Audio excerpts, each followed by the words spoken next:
When you're strapped for cash, there are all kinds of businesses that will loan you money. Through the years, New Mexico lawmakers have been only mildly successful in curbing the practices of the loan industry's more predatory companies. Tonight, we tell you about a man who took out a loan from one of those companies. That loan nearly got him killed.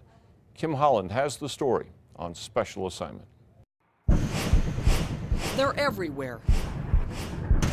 Companies offering to loan you wads of cash. These title loan places, they're like 7-Elevens when it comes to money. But the cash comes with a lot of strings attached. You just walk in, no credentials, no questions asked, and you walk out with money. Chris Clay took one of those loans, and it almost cost him his life. There's no reason I should be sitting here right now. In the spring of 2010, Clay needed some quick cash to buy a car for his then wife.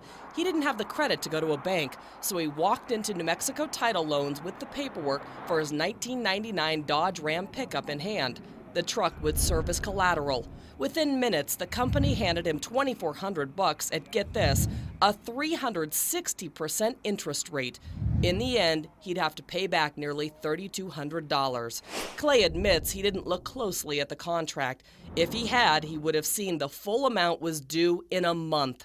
He missed the deadline. Clay was 45 days late. While drinking in his driveway with two friends late one night, he got a surprise visit. Ryan Browning and Travis Rogers were repo guys who came to take Clay's truck. A heated argument broke out over whether the truck would be leaving the driveway of Clay's remote Farmington property. It happened so fast. Honestly, I just remember the two guys jumping out and immediately saying they were there for the truck, and I said, no, you guys got this all wrong. I told them to get off my property, and they just wasn't leaving. Things escalated quickly. Clay said he turned his back and reached in the truck to get some paperwork. Browning pulled out this .45 caliber handgun from the back waistband of his pants and shot Clay. The first one hit me in the back, like the buttocks area, and kind of spun me just enough to let the next one hit me in the stomach.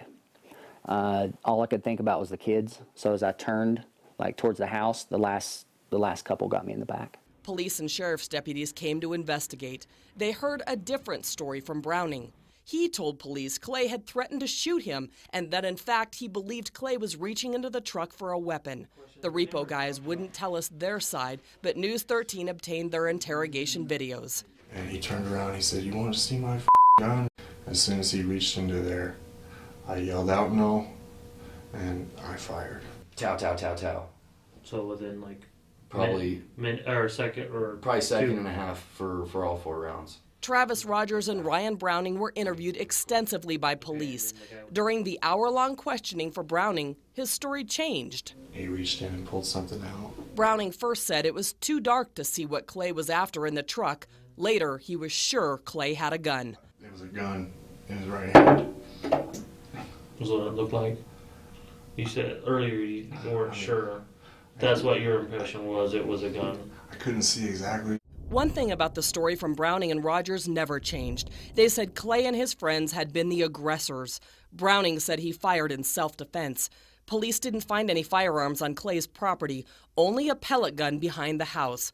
So who are these guys who came to collect for New Mexico Title Loans? It really is literally the Wild West. You know, these guys walk around with guns and just kind of strong-arm people. Both have had run-ins with the law. Rogers had just done some prison time. According to court records, neither man had a repo license required by state law. The owner of the company they work for, Certified Adjusters, doesn't either. It contracts with New Mexico Title Loans. Here's another twist. The parent company of New Mexico Title Loans is Community Loans of America. It's run by Alvin Malnick.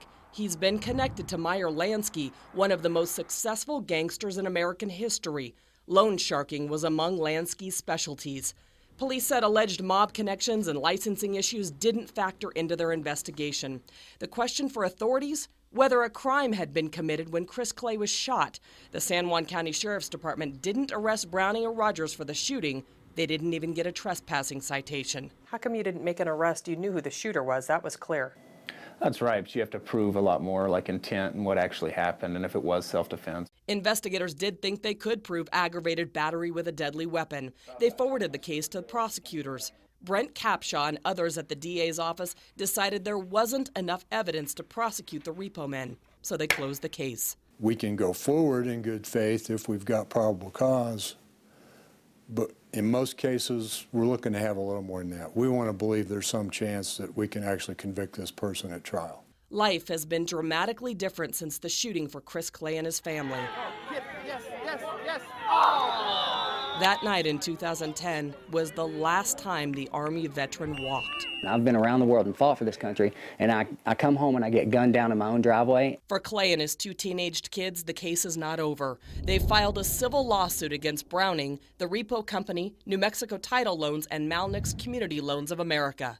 I want somebody to be responsible for what these title loan companies do to people. You know, they hired these rogue people off the streets with no background checks, no credentials. Chris Clay doesn't dwell on what happened or how life has changed. They don't have that kind of power over me.